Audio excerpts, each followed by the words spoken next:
So, to this huge class we have with us today, I just wanted to say welcome to Talking with Gen Z.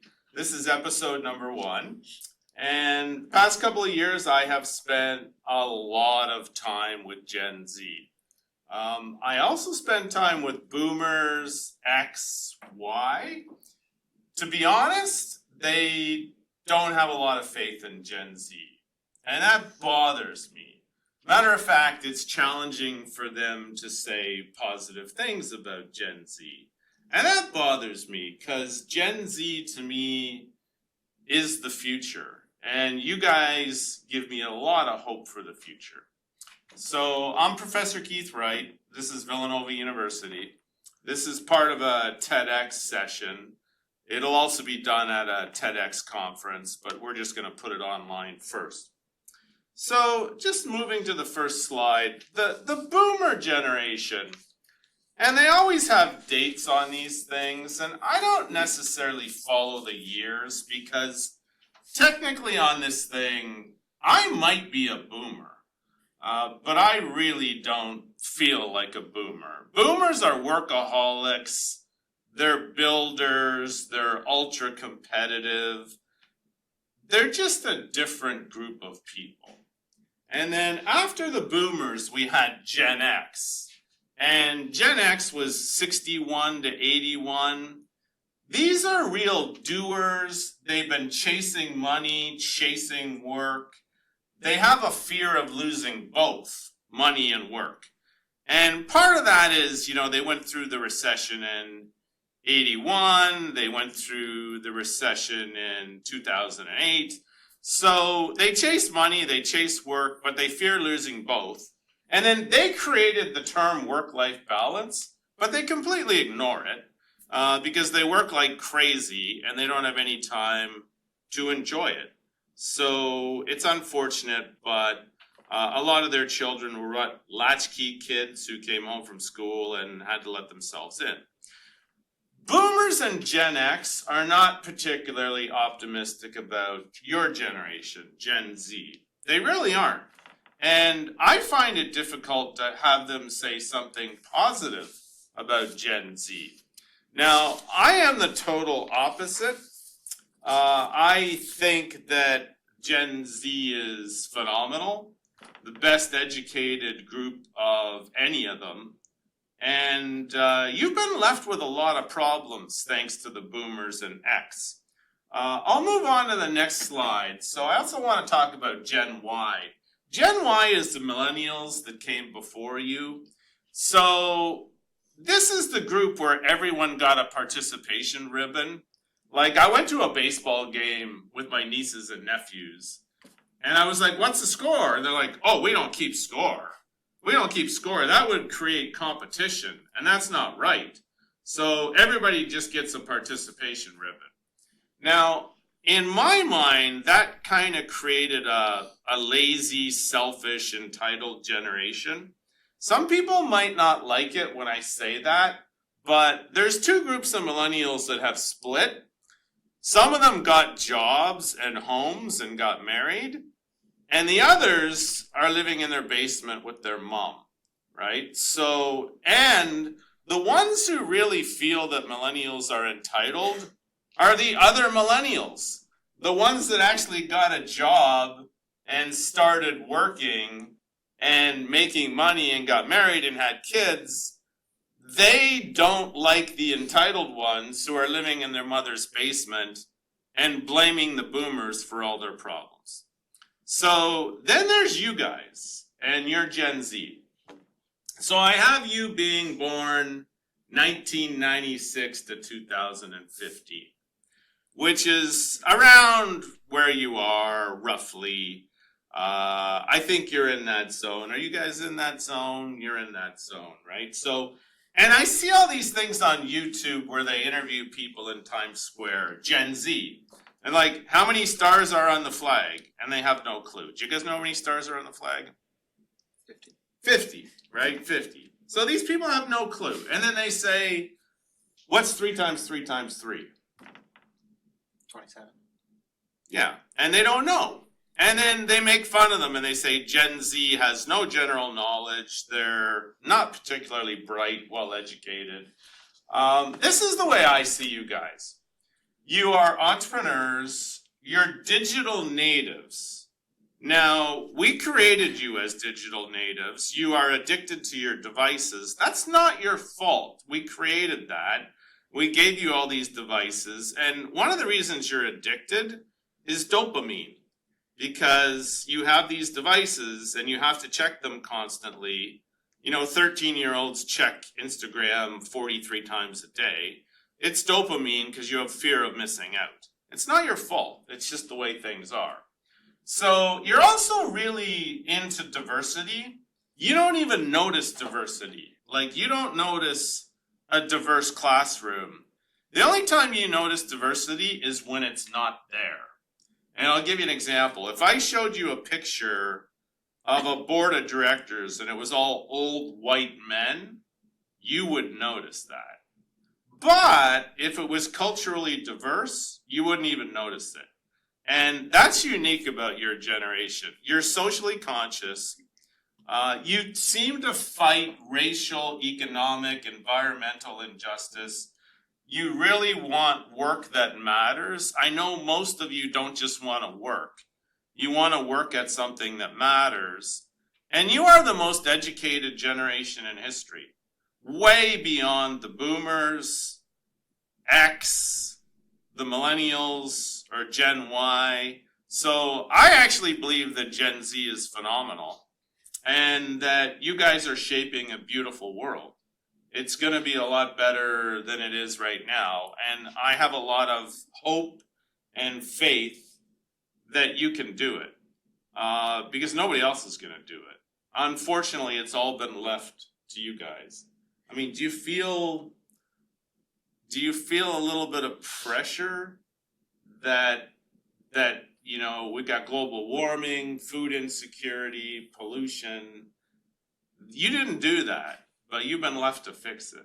I mean, do you feel some pressure? I mean, I feel sorry for you because you've been left to deal with that. And all of this, life, liberty, and the pursuit of happiness, some of that's been stolen from you. And I feel sorry for you because of that. But I can't do much about it. Maybe I contributed to it. I don't know. So Gen Z provides people in the USA with a lot of hope for the future. I think that you guys have a lot of hope for the future. Definitely diversity. There's a lot of diversity with Gen Z, and that actually creates competitive advantage for the US. The more diverse this country is, the more successful it's going to be globally.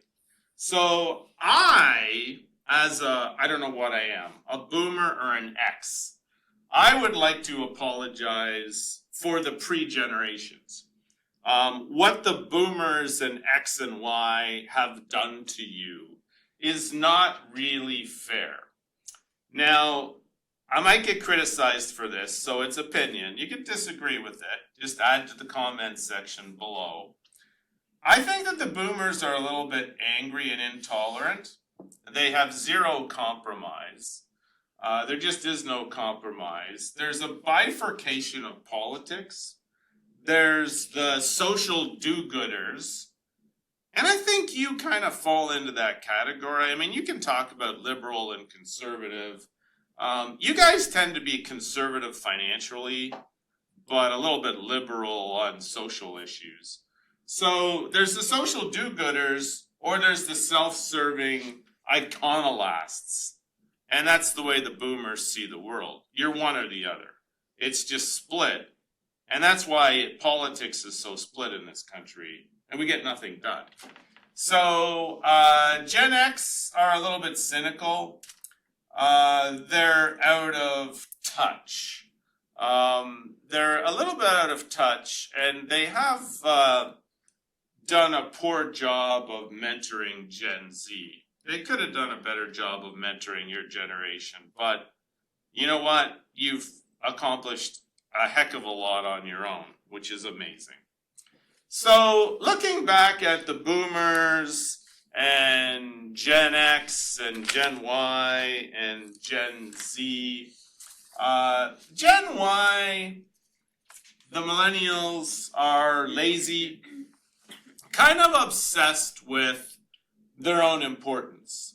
They take a lot of selfies. There's a lot of foodies. They really lack history and general knowledge and street smarts. But as I said before, Gen Y, the millennials, have split in two. One half are working, got married, had children. The other half are living in their parents' basement. And the half that are working really are angry about the entitlement of the other half of the millennials. Whereas you guys, born 1996 to 2015, you are so far advanced in terms of your education and your general knowledge. What two countries border the U.S.? Mexico and Canada. Mexico and Canada. See, in Times Square, they didn't get that, right? Name two countries other than the U.S. What was it? Norway and Switzerland. Norway and Switzerland. There you go. So these are questions that Gen Z could not answer when interviewed in Times Square. And there's 1.6 million views of that YouTube session. So it doesn't look particularly great. But I know you guys have answers to anything I ask you, you would have the answer to. So your generation, I think, are a little bit more entrepreneurial. You like startups. You might start off working for Goldman Sachs or Morgan Stanley, but eventually you might want to have your own gig. You believe in FIRE, and we've talked about that previously. FIRE to me is financially independent, retire early, which you will do, but then you'll be socially conscious. Like you have endured some economic, cultural, and financial adversity. 9/11, I don't know, you were probably very young in 9/11, but you remember it, and it had an impact, and it changed the world after September 11th. And then in 2008, we had a financial crisis, which some of your families experienced. So I just kind of want to also thank you for your focus on saving our planet. So ESG, ESG stands for environmental, what is ESG? Environmental, social, and governmental. So in spite of the mess that the boomers, X, and the previous generations have left you to fix, you're fixing it. And ESG is one of the things that you're fixing. And a lot of the solutions that Gen Z is coming up with are going to make the world a better place. And the boomers and X are kind of on their way out. They're outnumbered by millennials. This election, we had the first Gen Z elected to the federal government. So the first Gen Z has been elected, and there's a lot more of you going to follow. And I think that's a great thing, because we're going to have a heck of a lot more diversity, and you'll be able to fix all the things that the boomers, X and Y, did wrong. I mean, they didn't do everything wrong, but they left you with a lot of problems. So Gen Z, don't expect any help or assistance in terms of saving the planet. The previous generations are a little bit selfish. They're focused on keeping their wealth and retiring in comfort. The boomers tend to be a little bit angry, intolerant. Not a lot of middle ground politically. There's two sides. There's really two sides. There's not a lot of progress from government. You're either a do-gooder or you are an iconoclast, and there's nobody in the middle. Gen X is cynical, a little bit out of touch. They have not really done a good job of mentoring Gen Z, but you've done it on your own. So Gen Y, the millennials, they're obsessed over their own importance. Gen Y, millennials, some of them are lazy, the ones living in their parents' basement, and the other ones that took off, they're doing pretty well, but they've definitely split. There's Gen Y that have homes and jobs and families, and then there's the other millennials that are just living at home in their parents' basement. They feel entitled, and they're angry at the boomers for taking all the good jobs and polluting the planet. So, we've only got a couple slides left. I just wanted to say that Gen Z is influencing from the bottom up. So, the top generations are not influencing you guys at all. You guys are influencing everything up. Like, a lot of the technologies, let's just take like Facebook. You know, you introduced some of the older generations to Facebook. Now they're all on Facebook, and we all got off of it. You got off of it because too many older people got on it. And then you chose other options like Instagram, YouTube, other things like that. So other platforms. So I think that you are actually improving the older generations. If the older generations are maybe a little bit more woke, I don't really like that term, but if they're a little bit more woke, it's because of you. Gen Z, you guys don't see diversity unless it's not there. And if I showed you a picture of this school 40, 50 years ago with just a bunch of white males, or an executive board of all older white males, it would look weird to you. But if you see diversity, it just looks normal, which is the way it should be. So Gen Z does not see diversity unless it's not there. You don't expect help or assistance with saving the planet from the selfish pre-generations. I think you're going to do that on your own. The boomers are really not interested. They don't have a lot of middle ground politically. Gen X is cynical, out of touch, a little bit dated in their mentorship. And Gen Y is just primarily lazy and obsessed with themselves. There are a lot of Gen Y. They outnumber the boomers and X now. However, you guys are catching up extremely quickly. And you are my hope for the future. Gen Z is definitely my hope for the future. So, just to wrap things up, Gen Y are just too emotionally addicted to their phones, their iPads, Spotify, and themselves. So, I can't expect Gen Y, which is the millennials. Half of them are doing things pretty well. The other half are living in their parents' basement, and they're entitled, and they're angry and disgruntled that they don't have jobs. But maybe they graduated around 2008, and it was a challenge for them. So, if you look at Gen Z, you are tech dependent, but that's because we made you that way. You're dependent on technology. You've got all your devices. That's made you impatient. But that's a good thing. You're impatient, you want to change the world, you want to make everything better, and you want to do it now. Millennials won't change. They're split in two. There's the early millennials and there's the late adopters. Now, they had helicopter parents. This is part of the problem with the millennials.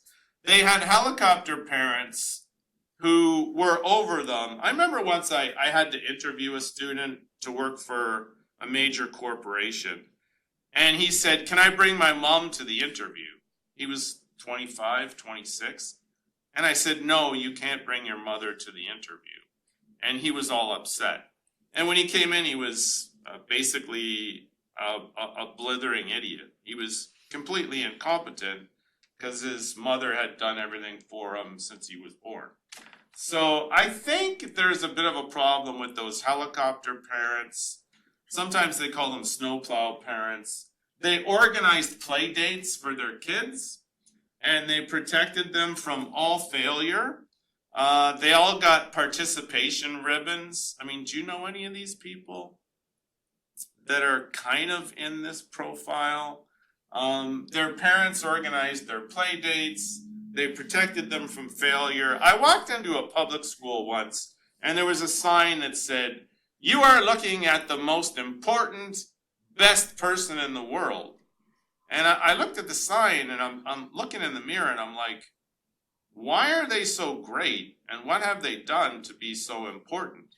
But that's the lesson we were teaching them. So now they're kind of mocked. And they're mocked for being lazy, entitled, and soft. To me, your parents didn't do that.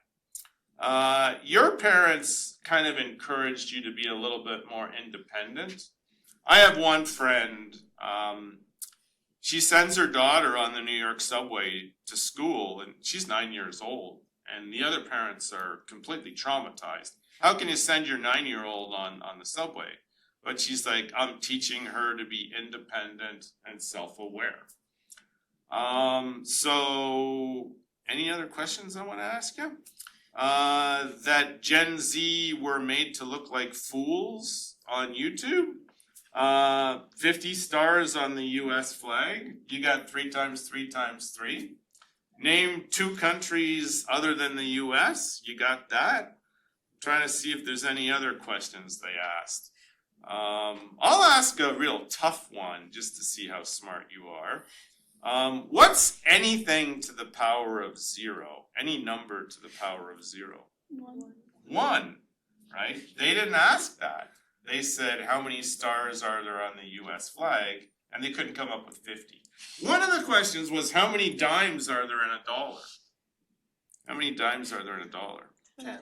Yeah, her answer was like, what is a dime? Is that 5 or 10? And this is an interview on YouTube, just completely trashing Gen Z. Anyways, I think you guys are the hope for the future. And I have all my faith in Gen Z. If anyone can save this planet and make the world a better place, it's you guys. So I just want to thank you. Probably won't see you again, but thanks for being here. This is the end of episode 1, Talking with Gen Z. It'll be uploaded on YouTube. It'll be on the channel. So thanks for watching. Have a great day, and we will see you in episode number 2. Thanks, guys.